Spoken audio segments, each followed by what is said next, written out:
Hi, I'm John Maxwell. When the top companies in the world are looking for trainers, speakers, and coaches, there's one name that stands above the rest, and that's Maxwell Leadership. Our certified team members have gotten proven results for companies all over the globe, and our reputation, I'm proud to say, is second to none. Some of our members have risen to the top of their profession, including the one you're going to meet today. I proudly introduce you to my friend Bob Fabian Zinka. Welcome to the Leadership and Success Podcast with your host, Coach BZ, where we help you lead with purpose and succeed with impact. If you're ready to grow into the kind of leader others want to follow, this podcast is for you. If you're determined to elevate your success and leave a lasting legacy, this podcast is for you. As my mentor, Dr. John C. Maxwell reminds us, everything rises and falls on leadership. Our goal is simple: to inspire you, challenge you, and equip you with insights that can transform the trajectory of your leadership journey. Welcome aboard to another episode of the Leadership and Success Podcast with Coach BZ. Anytime that you train for something and you miss the mark, it's like, wow, I got to go back to the drawing board. And there are numerous instances where, my first year trying out for the SWAT team in FBI Los Angeles, I didn't make it. I missed a time or cutoff on a particular evolution and event, and had to wait a whole year to try out for that team again. So you have a year to sit within your failure. You have a year to sit within the fact that you didn't make something that you worked real hard to make. And so you got to train. Now you've seen a snapshot of what the test looks like. You've seen the test. You failed it the first time. Now you got to go back and figure out how to meet the mark on the test. And those can be difficult periods. You spend a year trying to make sure that you're doing all the things that you necessarily need to do in order to do better the next go around. And those are good life lessons, because not everything's going to pan out immediately the way that you plan on. And if you're lucky, you get an opportunity to not make those same mistakes over again. And I tell people time and again, especially people that I mentor, that, mistakes are going to happen. Failures are going to happen. The difference is what you learn from those and what you take from those experiences moving forward is the value of having gone through that experience. And if you can take a failure and turn it into something that you've learned from and ensure that you never make those mistakes again, or at least try very hard not to, then there's value in it. And you learn much more from mistakes any day of the week than you do positive things. I can't remember all the positive things that I've done, the accolades or the awards that I've gotten, but I definitely remember most of the things that stung really hard, where I missed the mark. All right, we have a very special guest on the Leadership and Success podcast today, and I am so excited about our guest, MK Palmore. But before I introduce him, like we do, as is our custom here, we like to start the show with what we call the moment of gratitude. This is where we take just a moment to be grateful for something every single time we met. Actually, I had an earlier episode, and for those who've been following this month, every single day this month, it's February, Black History Month in the US. So I've been grateful for Black history, for the contribution of African American, because I really believe that we've built this country and made America what it is today. And I highly recommend, as you are already aware, this great book, African American First. It's by Joan Porter, and she writes about famous, little known, and unsung triumph of Blacks in America. Highly recommend this book. Okay, now let me see if I can properly introduce our guest today. Today, we are going to be speaking with MK Palmore. He is a Marine, the few, the proud, the Marines. He's led Marines. He spent 22 years in the FBI, including executive leadership in the cyber branch. He has advised Fortune 500 companies as field CISO at Palo Alto Network. He served in the office of a CISO at Google Cloud, and today he advises boards and executive team through Apogee Global, helping close the gap between intent and execution. MK doesn't just talk about leadership. He has led in an environment where the stakes were real: national security, cyber threat, and boardroom accountability. So without any further ado, please help me welcome to the Leadership and Success Podcast, the one and only MK Palmore.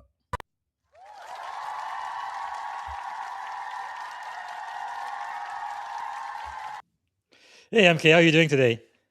I'm doing well, Bob. You have a very high speed operation here. I'm envious right out of the gate. Thank you. Yeah, and the other thing is I do this live. I've been doing this live since the very beginning. My wife does podcasting too, but she does everything offline, and then 2 or 3 weeks later, everything is perfect, and then she publishes it. Mine isn't quite perfect, but it's good enough. At least we try. So really excited to have you. I know no, we've pretty much run around the same circles here in the Bay Area. You are definitely one of our most esteemed cybersecurity executive here, and you've contributed so much to the community. Just to get started, what is one thing you are grateful for? And like I say, once a Marine, always a Marine. But one of the reasons why I do this is, as you know, in the military, it's about 21, 22 soldiers, veteran service member commit suicide every single day. And I feel like you can't be suicidal and grateful at the same time. But anyway, one thing you are grateful for today. Yeah, you bet. So hopefully we'll get into the topic of our shared status as veterans and talk a little bit about some of the challenges that veterans face in terms of Mhm. wellness and certainly in transitioning into the commercial workspace. One Mhm. thing I'm grateful for, to be quite honest, I'm at the stage in my life where I've lost a lot of family members. Sorry to hear You're that. at that. I'm in my late 50s, and so this is a stage in life where you begin to lose family members. But I am thankful Mhm. and grateful that I and all of my immediate family members, my wife and kids, are all healthy. If you don't have health, you don't have anything, man. So True. True. definitely grateful for health. Thank you for sharing that. And that is so true. Sometimes when you're young, you feel like you're gonna live forever. Just get older, you'll find out, right?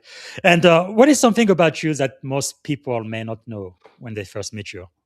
Yeah. So interestingly enough, usually I have a background that shields what's behind me here in my home office, but you see the outlines of an acoustic drum kit. So I'm a Yeah, drummer. Yeah, most people don't know fantastic. that, and I've been drumming as a hobby since I was 5 years old. Wow, My dad was a professional musician, and so he put me behind a drum kit pretty early in life. In fact, I have the photos to prove it. that's pretty cool. But it's just a hobby that I've kept throughout most of my adult life as well. Well, I've been playing the piano since I was 7 years old because of my dad. He played the guitar. He made all of his boys learn to play the piano. How has music been a part of your life, or sustained you, inspired you, or just inspired you throughout? No, that's a great question because I am a true lover of music. I have Mm. very eclectic music taste.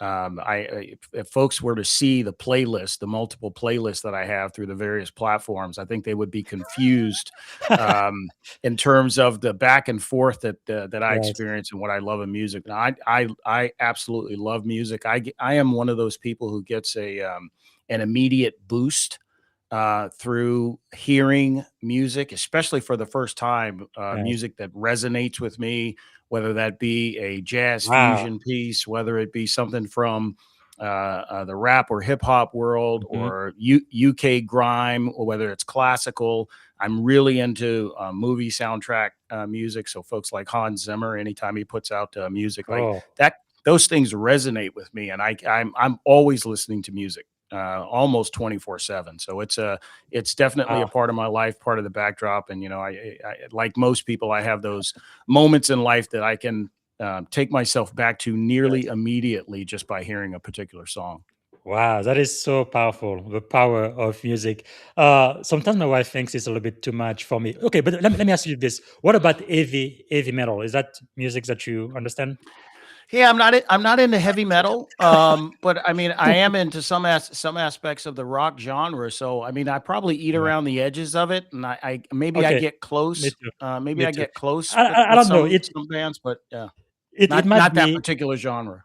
Yeah, it might be a black thing. I don't know, because me too. I love all kinds of music because to me, it's really I have to hear the professional, right? When the expert play, whether it is jazz, classical music, Yeah. no matter what it is. Like for this podcast, usually I play the kind of salsa samba sound. I love South American Mhm. music, but anyway, heavy metal is the only one. I guess there might be a couple of exceptions, but sometimes some of the guitar riffs are pretty good. But I just wish I would play it with a classical guitar, or anyway, enough about that. Now I usually ask people late into the podcast, but since you're a musician, let me ask you now: is there maybe a song, a movie, or a book, or even a TV show that would be like your life's theme or anthem? Yeah, Love Supreme, John Coltrane. Coltrane. You It can go on with it Coltrane. it Yeah. it it connects me to my childhood, my adulthood, in ways that that probably I could take at least a Yes. blog to amplify. But That's powerful. the entire suite of A Love Supreme is that's my go-to album when I'm feeling nostalgic about certain Yes. things. Certainly my dad, he turned me on to John Coltrane Hmm. as a child, but it takes me through quite a bit. Wow, that is powerful, powerful. Yeah, you can't go wrong with Coltrane for sure. All right, so you've said that leadership has been the constant in your life. When did you first realize that leadership wasn't about authority but responsibility? Yeah, so that's an interesting question because I feel that those of us that have experienced the leadership discipline, I feel like we're constantly evolving. Hmm. At least if you're paying attention and you're reflective, you're constantly revolving as a leader. So the leader that I am today in my late 50s is not the leader that I was in the Marines Yeah. as a young 20 something year old as a first and second lieutenant, and certainly not as a captain. And I feel like I've gotten better over Yes. time. And again, that's through failure, through understanding that my perspective on leadership had to change based on some of the situations that I experienced. But I think that it wasn't until my time in the FBI, seeing the need to become much more of an influencer as it Hmm. relates to leadership, and that's been accentuated throughout the rest of my career as well.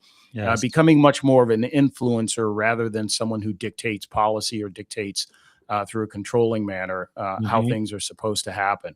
One, people are certainly more responsive with a much more influencing approach rather than authoritative. And if you are, in terms of how you carry yourself and the decisions that you make, if you have an authoritative tone, usually that authority kind of Yes. carries through. You don't have to act in an authoritative manner. But Hmm. if people have grown to trust your decision making and know that you're diligent about how you think through problems, and Yes. that you have people at the center of your decision making, usually you can develop yourself into that leader of influence rather than someone who dictates through position. Wow. Now, I knew that you were in the FBI and that you used to be a Marine officer, but what I didn't know is that you actually were a sailor as well until just last week. So when did you actually join the Navy? Yeah, so interesting. The service academies all have a program, and for the Naval Academy, it's the Naval Academy Prep School. Hmm. This is where the service academies say you have everything that we're looking for, but we think you might have trouble with our academic program, so we're going to send you to this 1 year program. Polish up your academics a little bit, mostly math and science Hmm. oriented, to help make sure that you're ready for the academic burden of this 4 year journey. So I was accepted to the Naval Academy Prep School out of high Wow. school. I also was accepted directly into West Point. Wow. I chose the Naval Academy Prep School because Annapolis was the only place that I ever wanted Yes. to go to college. And so Wow. as a part of that program, you're enlisted in the Navy for that 1 year of academic instruction, and they take you through the paces. And it's like a boot Wow. camp scenario in Hmm. Newport, Rhode Island. You get run around and you get yelled at and all that kind of stuff, and you Was figure that out at what it the means to be in the military. was that at You're the active yeah? Oh, sorry, you're was it active at, duty you're active duty military, but it's a, you know that you're on understood? the lowest end of the spectrum of the Navy there. Yeah. So basically, I met USM. Was that at the Naval War College in? Naval War College, Okay. NETC, Newport, Rhode Island. Yeah, yeah. My, my That's where I went for officer school. Yeah. Okay. yeah, Okay. I know exactly what you went for. So how old were you there? Maybe 17, 18? 18 years old. 18. Yep. Wow, that's amazing. All right. So your time as a Marine officer, you left when you were a captain. What did the Marine Corps teach you about leadership that still shapes your executive decisions today? Yeah, I mean, I have to credit the Marine Corps with laying the foundational pieces, certainly of everything that I think about leadership. We may get into it later, but I Mhm. ended up later on in my career writing a book for adolescents around the topic of leadership, and I used the Marine Corps' leadership traits as the core directional piece for how I would write to younger people about Yes. the subject of leadership. But the Marine Corps had a profound impact on my understanding of leadership and what it could accomplish Hmm.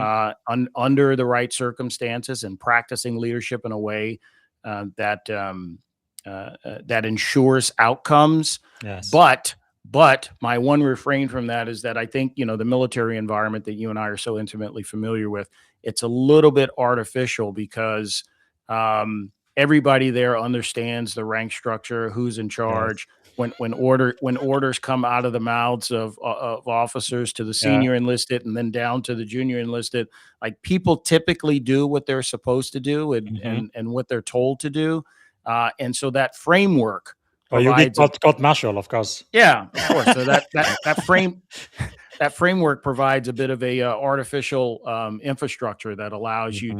to, quite frankly, to practice leadership. Yes. It's not until you get in an environment where you don't have that fallback of the framework. There's no boards Hmm. on anyone's shoulder or sleeves that you Yes. really begin to exercise what it means to be a leader when it's no longer dictated by what's on the uniform.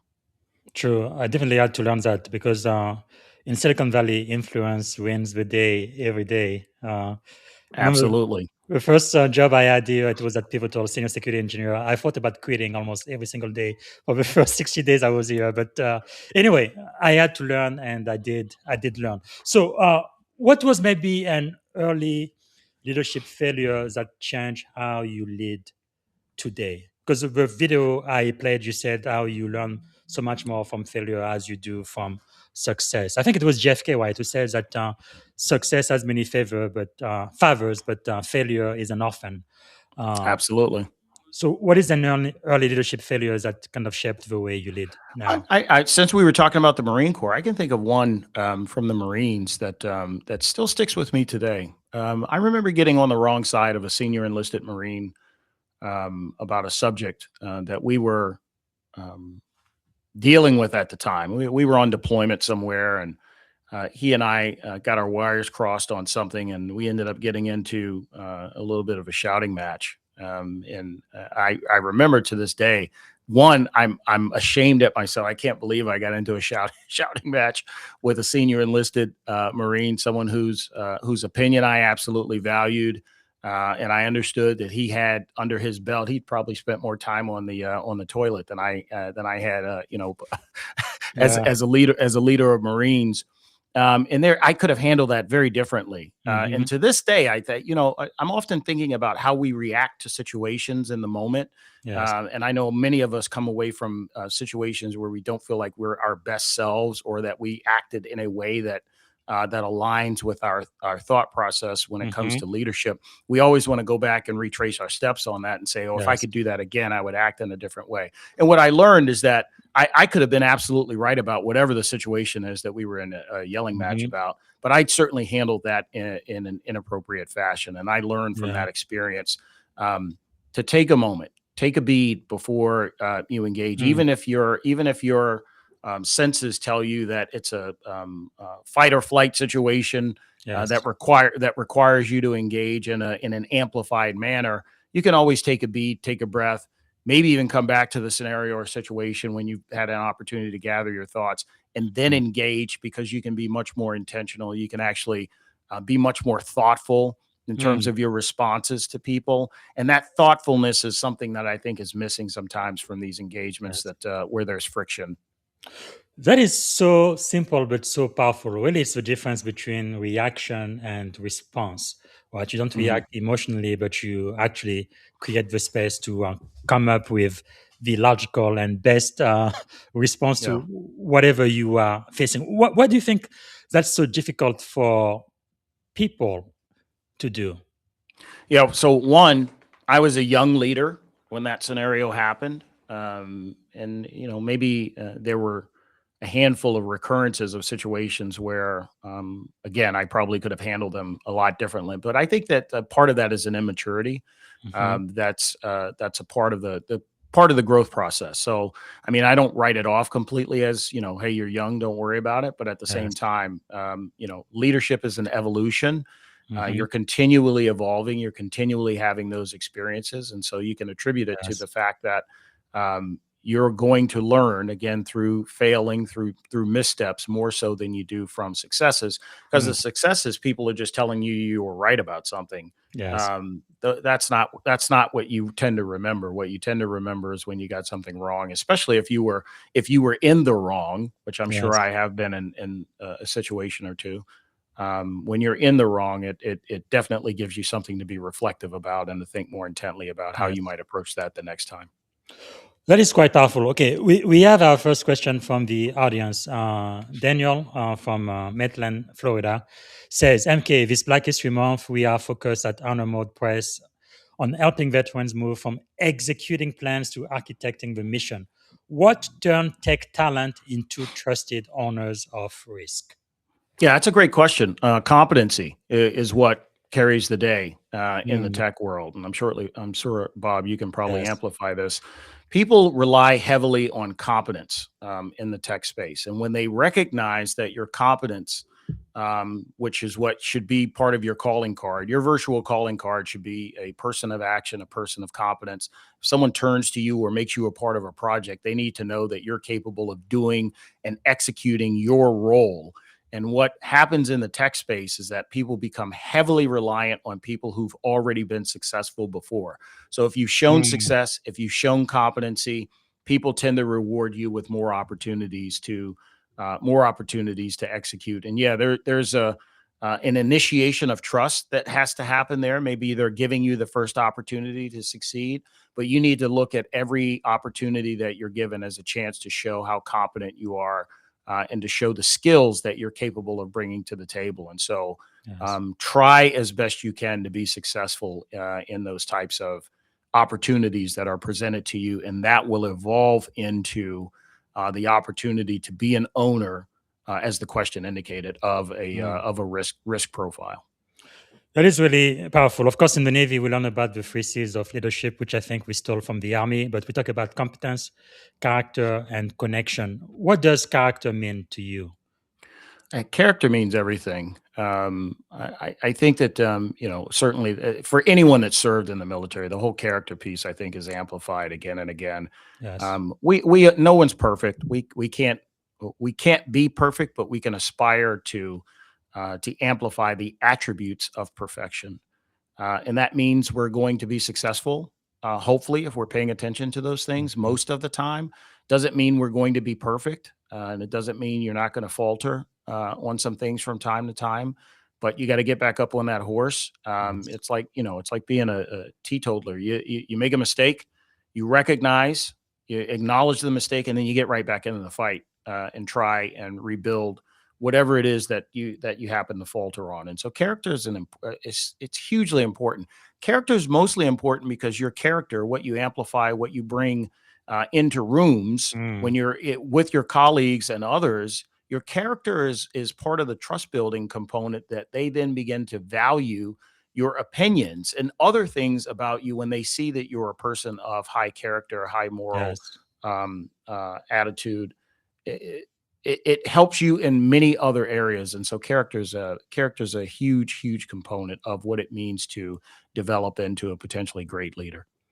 That is so powerful. Really, from the White House to Wall Street, all the way to Main Street, Yeah, we all really over need for sure. to be people of character. I know I had the great privilege of interviewing General Stan McChrystal. That's really his purpose right now, making sure we talk about character and that we elevate the national character of this nation. Because if we lose our ways, it's going to be very difficult for us to do the right thing. It'll be impossible for us to lead Yeah, because folks won't trust in the agenda that we've created, right, true, for true. ourselves and others. Yeah. Wow. So let's talk about high stakes leadership in the FBI. Actually, that kind of follows what you did in the Marine Corps too. No, you are leading under consequence. No, you spent 22 years in the FBI. How does leadership change when the consequences are not quarterly earning like it is in Silicon Valley, but national security? Yeah, so the common thread is you're still dealing with people, you're still dealing with personalities, you're still dealing with personal agendas. But at the same time, when you have a mission in front of you, like the one that I had the privilege of having as an FBI agent for 22 years, which at the end of the day, let's get this straight. There's one responsibility that FBI agents have, and that's to uphold the Constitution and support our legal and justice system. That's it. That's the job. Uphold the Constitution, support the legal system, and the rule of law. That is the entire responsibility of an FBI agent. Yeah, you get a lot of cool tools and maybe opportunities to exercise that responsibility, but it really boils down to the rule of law and your support of it. So in exercising that role, and let me back up for a second. It's interesting. You know, the term special agent, people throw that around and people think that means something in terms of an elevated status, but it actually means the opposite. The term special, like special counsel, means that your powers are actually limited, not expansive, and limited only to a certain remit, which is where the term special comes from. So special agent is not some general term. It's a term meant that the individuals imbued with that responsibility have a limited set of responsibilities that they have available to them. And those are the things that they're responsible for investigating, engaging in, and supporting. So in this cadre of people, you like the military, you get a high character person, so that helps with the leadership challenges that you may face. So you're not starting with a baseline of folks who are who come to the table with things that you might find challenging and that you see certainly in the commercial space. So you get a different caliber person that you're leading in the FBI, but you still have challenges that you face as a leader. Because not everyone's going to agree with your methodologies or your approach to leadership, although there's a huge concentration of prior military personnel, so that the FBI is rife with veterans. In fact, I don't know what the percentages are. I can only tell you anecdotally from the year that I became a special agent. You know, my class of trainees as a new agent trainee was roughly 53 people, if I remember correctly. Of that 53 people, 26 of us were veterans. Wow. So at the time, it was almost close to a 50% marker of the classes that were coming in. So there was a period where the FBI was just hiring veterans ferociously. So I obviously benefited from that. They were interested in bringing in veterans into the system because most people don't know it's actually pretty hard to become an FBI agent. In fact, you will go most of your life. Most people never even meet an FBI agent throughout the course of their life. And the percentages, I think, which are still accurate, is that the FBI only selects 3 to 5% of its applicants. And so you have essentially a 5% chance of getting selected. So again, the baseline, pretty high. You're dealing with high caliber individuals, but you still face challenges because guess what? Those people have lives. They're all adults. Every FBI agent comes to the FBI as a second career. This is not something that you become. You don't become an FBI agent just graduating from college. So all of us came to the table with these prior careers. You had doctors, you had nurses, you had attorneys, you had CPAs. Certainly within the past 2 decades, there's an emphasis on technical and cybersecurity skills. You have people who were technologists in their prior life, maybe had done some time in Silicon Valley. They decide to become FBI agents. So we're pulling from a pretty high lever. There's also testing involved to become an agent, and the all-intrusive polygraph, which people have challenge getting through. High caliber people, but still challenges in terms of leading, and it's all the basic things. It is because you're dealing with people.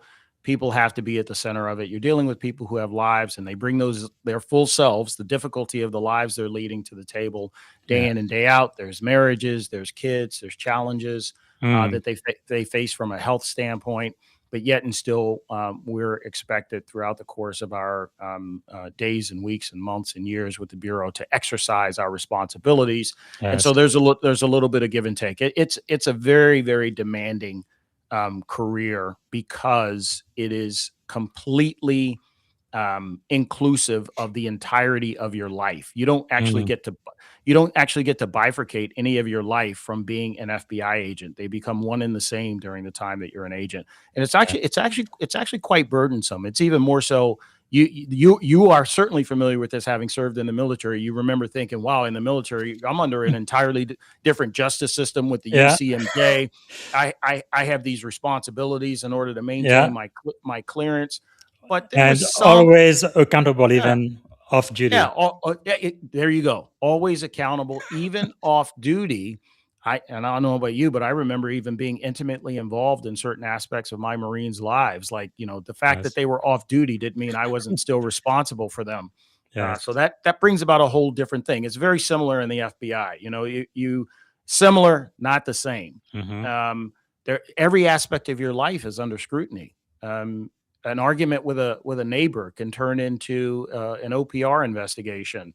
Yeah. So you can't just go about your life when you put the gun in the badge in the safe at night and not recognize that Yeah. everyone sees you as a special agent of the U.S. government Mm. anytime that they come across you. And so again, leading can be a little bit of a challenge, but at the same time, because you're dealing with high caliber people. Maybe it's a little bit easier, but it's still challenging. There's really a lot of parallel because you could definitely lose your clearance, and if you do, then you are no good to the Yep. There you go. organization Yeah. anymore. So the other thing I see parallel is the way we make decision with incomplete information and limited time. What framework have you used either in the Marine Corps or the FBI to make the best decision you could? So I'll string this actually through even a subject that I'm talking about in the cybersecurity space today. You Hmm. certainly are familiar with the idea of the OODA loop, Yeah. something that we're taught in military circles. Observe, orient, decide, act. Yes. I don't think there's a framework that I've come across that has had such a resounding impact on me, only because it really resonates with me. Hmm. This idea that even though you don't probably take the steps and break them up in the fashion that the creator of that methodology did, we all go through those same steps. It's just a matter of how much information you're taking in, um, what you happen to be doing with that information. How do you summarize it? How do you then Hmm. synthesize it into who you are? Then what decisions you make, which is the determining factor. The decisions that you make Yes. are the determining factor in terms of what makes a difference in your life and what makes a difference in the life of the person on the left and right of you. And then the decision to actually act on that decision making process. This is something that we all go through. So I read that framework resonates with me, and it certainly, I feel as though it's something that I do. Yes. Some of us do it a little bit faster than others. Take in Mhm. information, assess it, summarize it, synthesize it, and then we're ready to act. I have always had a bias towards action, so Yes. maybe I process a little bit faster. But I think most veterans have a bias towards action because we Sure. feel a sense of urgency about actually accomplishing what it is that we're responsible for accomplishing, and we take that into our personal lives as well. Yes. And one more parallel between the FBI and the military is the way you build high effective team and kind of build that trust. And sometimes you have to do it pretty quickly, depending on the mission you have. So what process or framework do you use to build trust quickly with a brand new team? Yeah, I lean in and I offer trust first. Is the approach that I take. Some I think wait to see from their team members that Hmm. they can trust them. I take the opposite approach, which is I'm going to give you the benefit of the doubt. I'm going to assume that you're capable, you're competent. Yes. There's a reason that you're here and part of this team, and I'm going to give you the benefit of the doubt, and I'm going to lean in and let you do your thing, tweaking if I need to along the way. But I'm going to assume that you're capable of doing the job that you've been given and that you're responsible for doing Yes. until you prove otherwise. So I lean in first. I offer trust, and I think that's an excellent way to begin building. And Mm. more often than not, you're probably right to offer that trust first. Yes. But the minute you recognize that trust has been given and it's probably undeserved, then that's when you start to pay a little bit of extra attention to those individuals who maybe aren't as deserved of that level of trust that you inoculated them with. Yeah, and one good thing about your background, I believe, when you left the FBI, you went to Palo Alto Network first and then Google. So Fortune 100 tech company. Let's talk about that transition a little bit. Yeah. What surprised you most when you entered into the tech world after federal service? Only one thing, I won't even say surprised me, but it definitely hit home. One thing hit home, and it's the one thing I walk away with now as a business owner myself. Revenue is everything. Mm. I spent 32 years in the U.S. government. We talked about budgets Yes. only in reference to how much money we would have from year to year to do the things that we are normally responsible Hmm. for doing. Maybe there were some down years and the budget would be reduced, and maybe you didn't get that extra trip or that extra training. But you never were worried from quarter to quarter Yes. whether or not you were exercising and doing the things you were supposed to be doing. For the U.S. government, it's a fiscal year. Hmm. Um, and you have 4 quarters to spend the money. If you don't spend it by quarter 4, there's usually a Yeah. rush to spend what you have so that you can get the Hmm. same amount, if not more, Yeah. for the coming year. Completely different driver in the commercial and enterprise space. Yes. Quarter to quarter, your responsibilities are impacted by the company's performance from one quarter to the next. That was a little bit striking for me. It was something I had to get used to. But I certainly am used to it now. As you Yes. indicated, I spent time with two, one Fortune 5 company. I spent Yeah. time in the big leagues. I've seen what the impact of revenue has on people's actions for sure. Yes. That is quite amazing. Let's talk about technology versus leadership.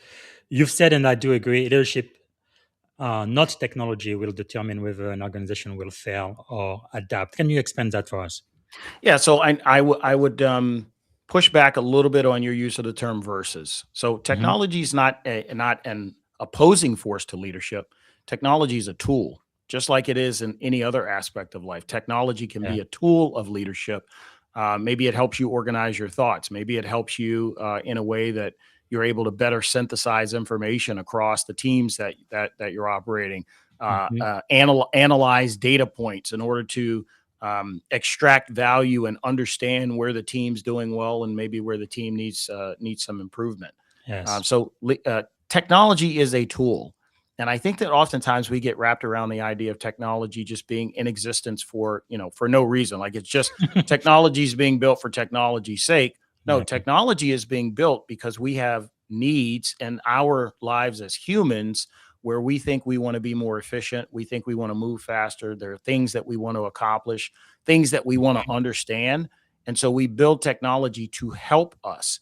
And so as leaders, I don't look at technology as necessarily something that works against leadership. I try and figure out how to use technology to make me a better leader in the human-centered scenarios Hmm. that I happen to be engaged in. And so technology is a tool just like anything else. Just like during my career, with the FBI, the technology, to be quite honest, was not um, it was not at the highest level that it could have been, which is Hmm. which is a problem across government. But at the same time, the technology is a tool, just like weapons are a tool, Yeah. firearms are a tool of the trade and law enforcement. And every other thing that you have available to you are tools that are supposed to enable your ability to do your job.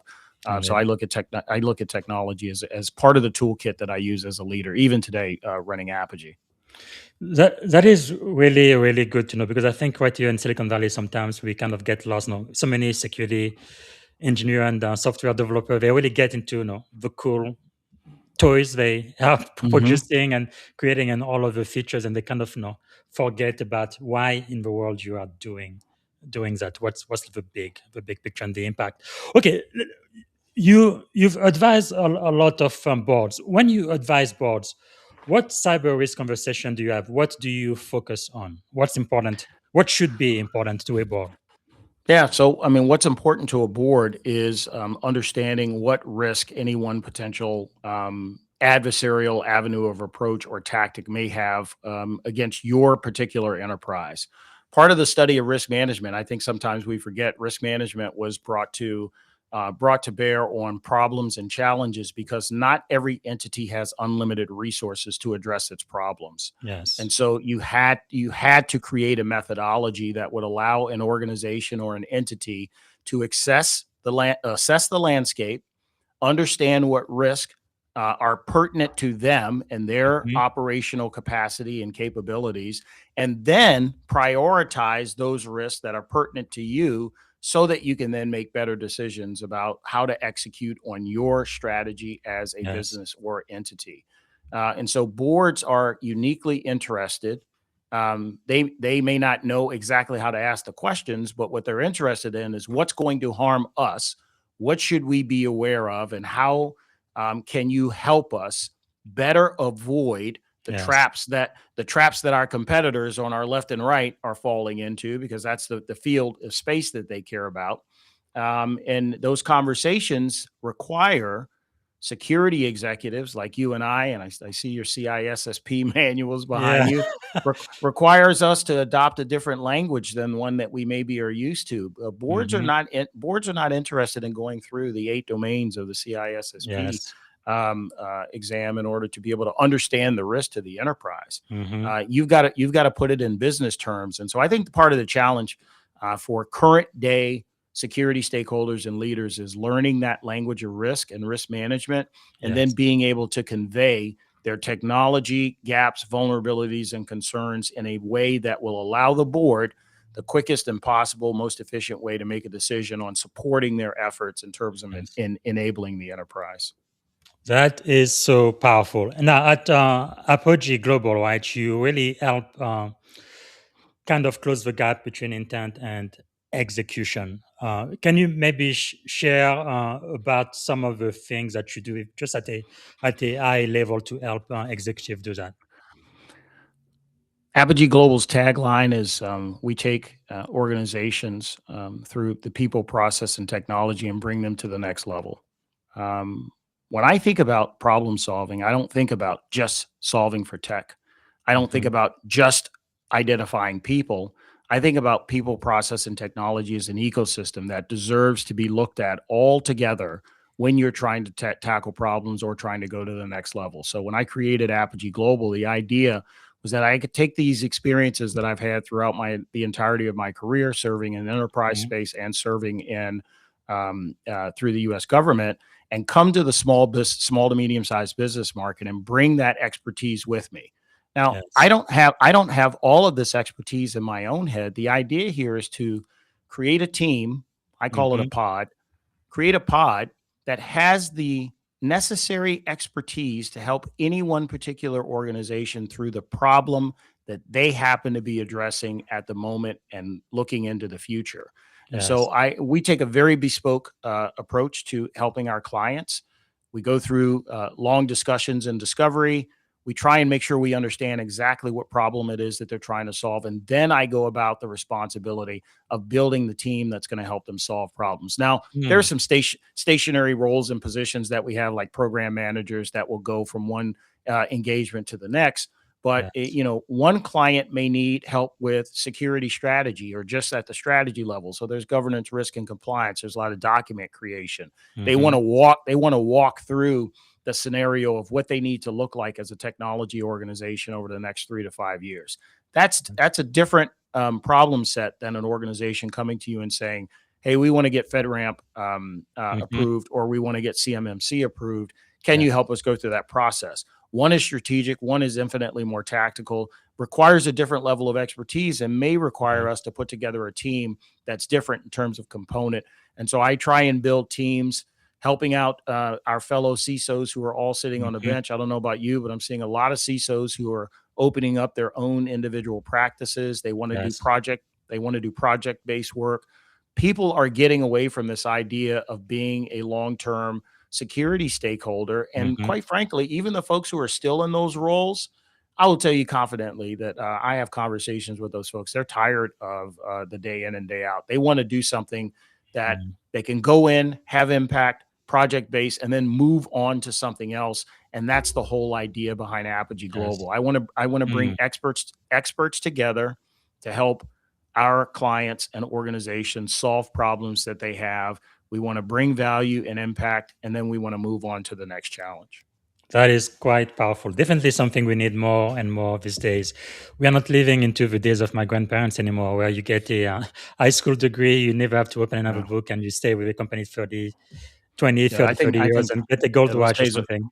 those days are over for sure. Yeah, yeah. Wow. Like even my oldest child, I still call her my baby, but she's a young woman now. She got her degree last year on a Bachelor of Science, but I think a pretty tough time getting one job. So she has like 3, 4, 5 jobs, driving Uber when she needs to, or doing whatever she needs. But Yeah. she's just doing what she needs to do in order to survive, which is pretty admirable to see. So we have about 20 minutes left or so. Let's get into the last half of this the last segment of the podcast. That's where I try to get into your head and kind of understand the leadership principle you are following to achieve all of the success you've been able to enjoy so far. So let me start by asking maybe, what do you believe is the greatest lesson you have ever learned, whether it's in life, leadership, or just in general? The greatest lesson that I've learned is that if you concentrate on people, their needs, their value, their wellness, that you will ultimately achieve everything it is that you've set out for yourself from a business or organizational standpoint. And the challenge is, I think we get that wrong. Oftentimes as leaders, we go into an engagement thinking, oh, I have to be successful operationally on what it is that we're doing. Yes. Yeah, you have to be successful operationally, but flip that around. You have to be to your team members and team what they need in order to grow themselves professionally, prepare them for their next adventure, pour into them, invest into them. And by doing so, you will automatically accomplish all the things that you're interested in accomplishing. But sometimes I hear some pushback. Well, if I invest so much into my people, they're gonna leave. Of course, you want them to be honest. You want them to grow and leave. And I tell you, if they had a wonderful experience with you, they'll probably come back to you. But why would you even think? I think the agreement that we make with people, as we were just indicating, a couple of seconds ago, we both agreed that the landscape is completely different. This idea that people are going to go work for some entity for 20 years plus is an outdated concept that I think we all need to completely get away from.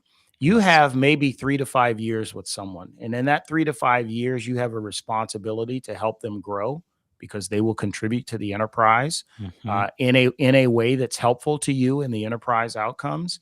And then you should expect them to want to grow and move on. If you can't grow them internally, you should expect for them to move on, and you should be supportive, because that individual will remember that. That gives you cachet with that individual. That individual now carries you as part of their network, and they go into an engagement. There's probably an opportunity that they become aware of that they then bring back to you because you were so helpful in helping them grow. And I just think, we have to get into this mindset of getting people to where they want to be and need to be as individuals. And when you're doing that, you cannot go wrong.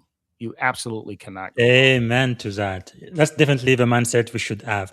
So, looking through your background, did very well in the Marine, the FBI, and now in tech, and now you have your own consulting firm. Why do you believe you've been so successful in some of the highest, most dynamic, and especially in the FBI, sometimes even dangerous environment? Why did you get so much success? Yeah, I think I've been successful for a couple of reasons. One, I had embedded in me as a child the idea that I could be a good leader. I was acknowledged both by my parents and others that were part of my circle through middle school, high school. I was always identified as someone who had leadership potential, and so I embraced that. I embraced the idea that I could be a leader in environments, that I could be someone for whom other people turn to for advice, for guidance, and that I could be part of an overall solution. And I think it's been hugely important for me because it gives me a perspective on myself that I've always had since being a child, of confidence around my capabilities and what it is that I bring to the table. And I think because of that, I've had great opportunities presented to me throughout my life where I've learned and then created a toolkit for myself that I take into every scenario, which is deep experience at learning and dealing with people. So I've been successful because my dad, my mom, again, teachers and others, especially in the high school years, basically turned to me and they're like, this kid's got something. And we're not going to be surprised when we see this guy be successful in life. Wow, that It's so it's is so so it's so powerful. important. It's so important to tell that to kids. Yes. Having somebody who believes in you. So powerful. All right. So, what are you learning these days? I know leaders are learners. I'm learning how to lead a business. This is new territory for me. Yes. I'm wearing multiple hats. I'm the IT guy. Uh, right now, I'm biz development. Although I just brought in a longtime friend and collaborator to help lead business operations. Yes. But for a long time, when you decide to become an entrepreneur, I think what you don't realize is how much time and effort it's going to take Mm-hmm. to get something off the ground. Finding people who understand your vision and who want to come Yes. along for the ride is difficult, especially. And you miss the mark a couple of times. Maybe you bring some folks on board, and then you realize they don't really understand the vision of what you're trying to Yeah. accomplish, and that acts as friction.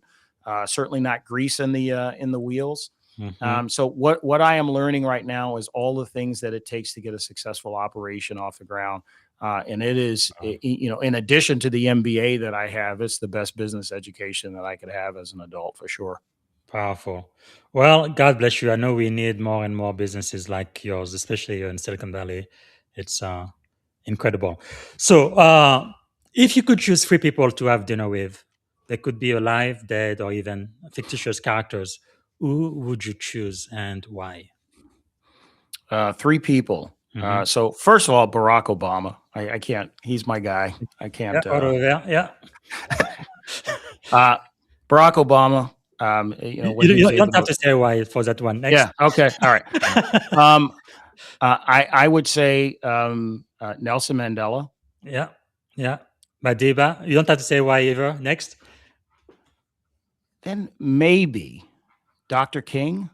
MLK. Okay. Okay. And I We feel can just I know. end. We can end the interview right now. This is that powerful. Powerful. Yes. Yeah, I mean the reasons why should be clear to folks, but Yes. yeah, there's definitely reasons, especially with Nelson Mandela and Dr. King. I got lots of questions for them. Yes. Yes. Man, they've literally changed the world by the way they led. Uh, Incredible. Okay. So, what have you read that we should read as well? Any books you would recommend outside of your Yeah, own? I was just commenting to you about that before we got online. I just finished a book called "We Are the Bad Guys" Hmm. by another Naval Academy graduate, and I was, That's you know, intriguing. I'm at this stage where I'm trying to open my mind to digest as much information as I can. I'll tell you why I Mhm. read why I read the book. I am a student of history. Yes. I've always been fascinated by history. I think it's history. I think, in fact, it got me interested in a life of service. Hmm. Um, and I'm at the stage in life, like many of us are, where I probably have to recognize that I don't have the full story on much of the history that I have adopted, both Yes. for myself. And so I want to better understand that history, and anything that Hmm. I can read that gives me an alternative perspective, or I should say, an additional perspective to have about world events, the Yes. history of the world. I'm interested in sort of understanding that, because more knowledge is power to me. The more you know, the better you are in terms of making decisions.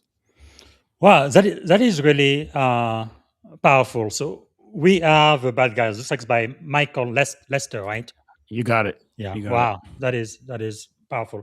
I will make sure to add it to our digital bookshelf. We have over Yeah, 300 check it books out. now. Yeah, that is Yeah, check it powerful. out. Okay, so if you had one and only one day to live, right?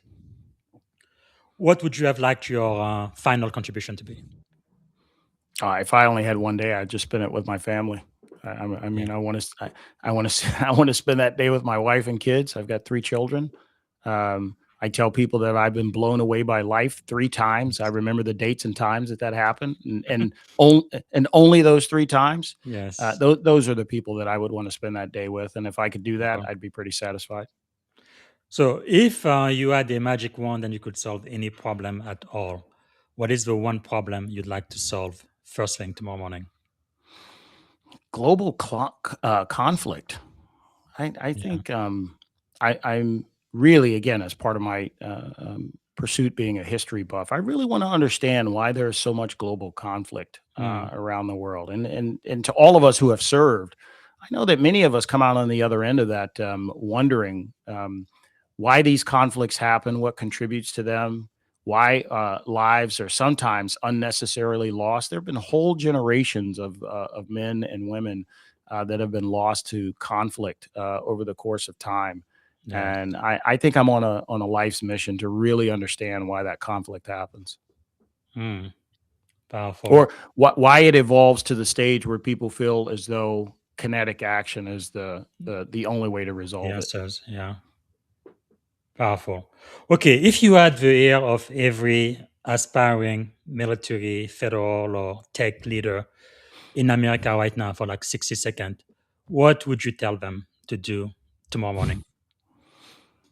I tell them to lean into efficiencies like AI that will help productivity. Of course, do it safely and securely. But it's high time that our government, I think, took a leading stance in terms of technology adoption Yeah. rather than a lagging stance. What about those who are afraid AI is going to take away their jobs? There are some realities that we need to face, and as long as we're having conversations about the reality of that, I think we can plan. If we're being agnostic to it as if it's not going to happen, then I think we're not being honest to, Sure. or we're not being honest about what everyone is seeing right now. Yes, there are going to be some jobs that are lost due to this onslaught of AI. There are things that you can do today that you could not do a year ago, and it doesn't require you to hire a team of people to do it. I'm sorry, that's revolutionary. We need to get used to that idea, and you need to get in front of it and figure out how to use it to your advantage. That's what's going to better posture you for what's coming. That's powerful. So for the young people like Gen Z, they are in college, sophomore or senior. What would you advise them to do right now to be better prepared for this AI-enabled world? Yeah, I'm actually surprised. If you pay attention to the influencer platforms, you would think that every person of that age is leaning into this technology, and I don't think that's the case. My advice to them would be to lean into this technology and learn how to use it to do the things that you want to do.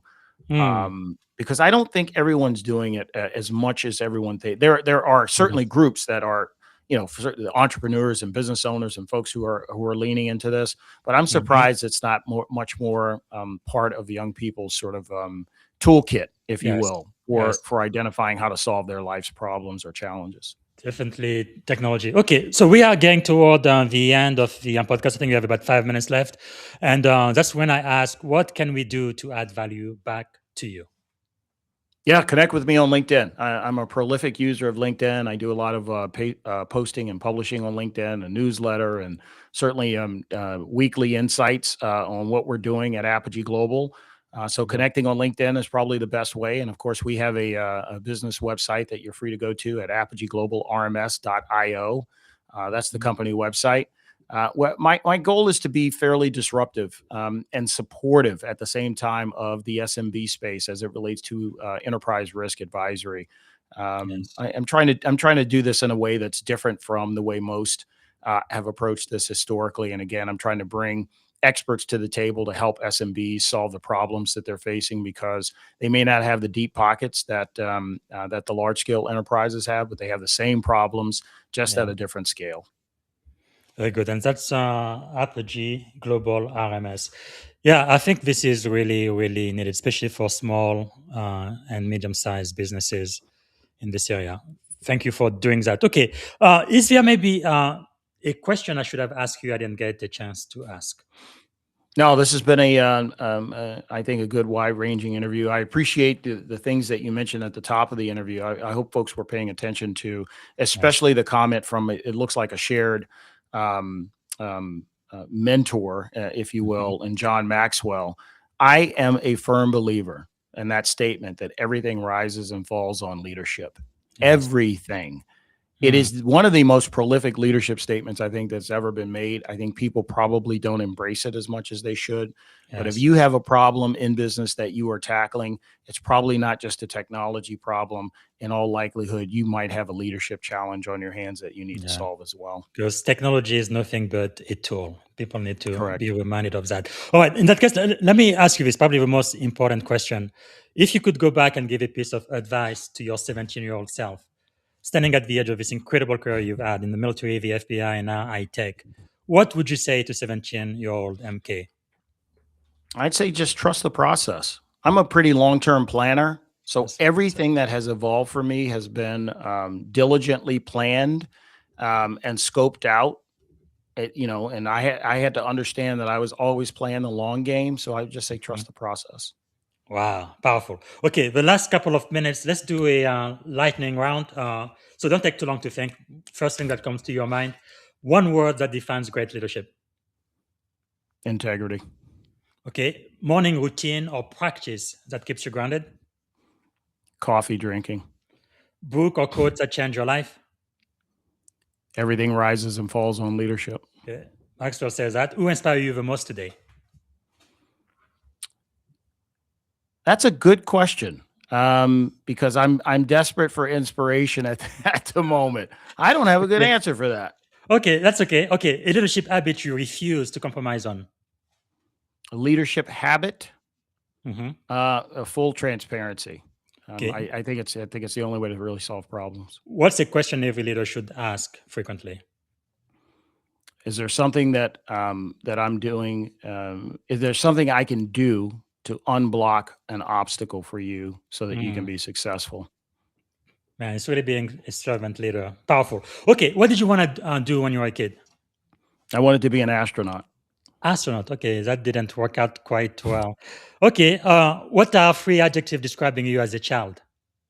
Serious. 2 more. Serious, grounded, 1 more. and focused. Okay, what about as an adult? I The think it's going to same. be the same. Yeah, I thought so. Serious, grounded, and Pretty focused. consistent. Okay, I always like to live with something optimistic. So, what is something you are feeling optimistic about these days?